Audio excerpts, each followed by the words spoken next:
എല്ലാവർക്കും തന്നെ ആക്ഷൻ കിട്ടുന്ന നമ്മുടെ പുതിയൊരു വീഡിയോയിലേക്ക് സ്വാഗതം. തലപതി വിജയുടെ ആരാധകരെല്ലാം തന്നെ കാത്തിരിക്കുന്ന തലപതി 69 ഒരു റൂമർ അപ്ഡേറ്റ് ഇപ്പോൾ പുറത്ത് വന്നിട്ടുണ്ട്. ഈ ഒരു സിനിമ സംവിധാനം ചെയ്യാൻ പോകുന്നത് എച്ച് വിനോദ് ആയിരിക്കും. ഈ ഒരു സിനിമയിൽ തലപതി വിജയുടെ നായികയെ താൻ പോകുന്നത് സമന്തയും, അതിനോടൊപ്പം തന്നെ സിനിമയ്ക്ക് മ്യൂസിക് കൈകാര്യം ചെയ്യുന്നത് അനിരുദ്ധാണ്.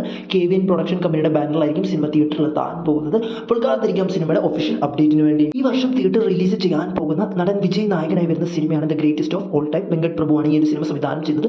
ഇതിനോടൊപ്പം തന്നെ സിനിമയുടെ ഒഫീഷ്യൽ റിലീസ് ഡേറ്റ് കൺഫേം ചെയ്തതാണ്. ഈ വരുന്ന സെപ്റ്റംബർ 5-നായിരിക്കും സിനിമ തിയേറ്ററുകളിൽ എത്താൻ പോകുന്നത്. ഈ ഒരു സിനിമയുടെ റിലീസിന് ശേഷം മാത്രമേ തലപതി 69 ഒഫീഷ്യൽ അപ്ഡേറ്റ് പുറത്തു വരികയുള്ളൂ. അപ്പോൾ കാത്തിരിക്കാം. ബോളിവുഡിൽ പോയി ഷാറുഖ് ഖാനെ നായകനാക്കി അറ്റ്ലി സംവിധാനം ചെയ്ത സിനിമയായിരുന്നു ജവാൻ. ഈ ഒരു സിനിമ 1000 കോടി ബോക്സ് ഓഫീസ് കളക്ഷൻ നേടാൻ സാധിച്ച സിനിമയായിരുന്നു. ഈ ഒരു സിനിമയ്ക്ക് ശേഷം അറ്റ്ലി നടൻ അല്ലു അർജുനെ നായകനാക്കി സിനിമ സംവിധാനം ചെയ്യുമെന്നായിരുന്നു അറിയിച്ചിട്ടുണ്ടായിരുന്നു. പക്ഷേ ഈ ഒരു സിനിമ ഡ്രോപ്പ് ചെയ്തു. കാരണം മറ്റൊന്നുമല്ല, അറ്റ്ലി തന്നെ ഏകദേശം 80 കോടിക്കടുത്ത് റെമ്യൂണറേഷൻ വാങ്ങിയതുകൊണ്ട് തന്നെ പ്രൊഡ്യൂസേഴ്സിന് ആർക്കും തന്നെ ഈ ഒരു സിനിമ താങ്ങാൻ സാധിക്കില്ലെന്ന് മനസ്സിലാക്കിയിട്ടാണ് ഈ ഒരു സിനിമ ഡ്രോപ്പ് ചെയ്ത്. പക്ഷേ അറ്റ്ലി അവിടെ കൊണ്ട് കളം വിട്ടില്ല. നേരെ ബോളിവുഡിലേക്ക് പോയി ഹിന്ദി നടനായ സൽമാൻ ഖാനെ രജനികാന്തിനെ നായകനാക്കി ഒരു സിനിമ സംവിധാനം ചെയ്യാൻ പോകുകയാണെന്ന് റൂമർ അപ്ഡേറ്റുകൾ ഉണ്ടായിരുന്നു. എന്നാൽ ഇപ്പോൾ പുറത്തു വരുന്ന അപ്ഡേറ്റുകളെല്ലാം തന്നെ പറയുന്നത് രജനികാന്തിന് പകരം ആ ഒരു റോൾ ചെയ്യാൻ പോകുന്നത് നടൻ കമലഹാസൻ ആയിരിക്കും. അതായത് കമലഹാസനും സൽമാൻ ഖാനും ഒന്നിച്ച് അറ്റ്ലി സംവിധാനം ചെയ്യാൻ പോകുന്ന സിനിമയായിരിക്കും വരാൻ പോകുന്നതെന്നാണ്. അപ്പോൾ കാത്തിരിക്കാം സിനിമയുടെ ഒഫീഷ്യൽ അപ്ഡേറ്റിന് വേണ്ടി. നാഗ് അശ്വിൻ സംവിധാനം ചെയ്ത് ഇതിനോടകം തന്നെ തിയേറ്ററിൽ ഗംഭീര വിജയം നേടിക്കൊണ്ടിരിക്കുന്ന സിനിമയാണ് കൽക്കി.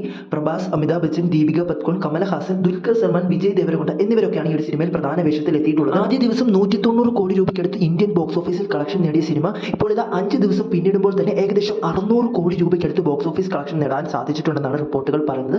നടൻ പ്രഭാസിന്റെ അടുത്തൊരു 1000 കോടി സിനിമയായി മാറുകയാണ് കൽക്കി. അപ്പോൾ കാത്തിരിക്കാം സിനിമയുടെ കൂടുതൽ അപ്ഡേറ്റിന് വേണ്ടി. ദുൽഖർ സൽമാന്റെ ആരാധകരെല്ലാം തന്നെ കാത്തിരിക്കുന്നത് ദുൽഖർ സൽമാന്റെ ഒരു മലയാള സിനിമയ്ക്ക് വേണ്ടിയാണ്. പക്ഷേ താരത്തിൻ്റെത് അടുത്തതൊന്നും മലയാള സിനിമ ഉടനെ ഒന്നും ഇറങ്ങാൻ പോകുകയില്ല. കാരണം താരം അടുത്തതായി ചെയ്യാൻ പോകുന്ന ഒരു തെലുങ്ക് സിനിമയാണ്. കൽക്കി സിനിമ പ്രൊഡ്യൂസ് ചെയ്ത വിജയാന്തി മൂവീസ് ആണ് ദുൽഖർ സൽമാന്റെ ഈ ഒരു സിനിമയെ പ്രൊഡ്യൂസ് ചെയ്യാൻ പോകുന്നത്. ഈ ഒരു സിനിമ സംവിധാനം ചെയ്യാൻ പോകുന്നത് പവൻ സദനിനി ആണെന്നാണ് റൂമർ അപ്ഡേറ്റുകൾ പറയുന്നത്. അപ്പോൾ കാത്തിരിക്കാം ദുൽഖർ സിനിമയ്ക്ക് വേണ്ടി.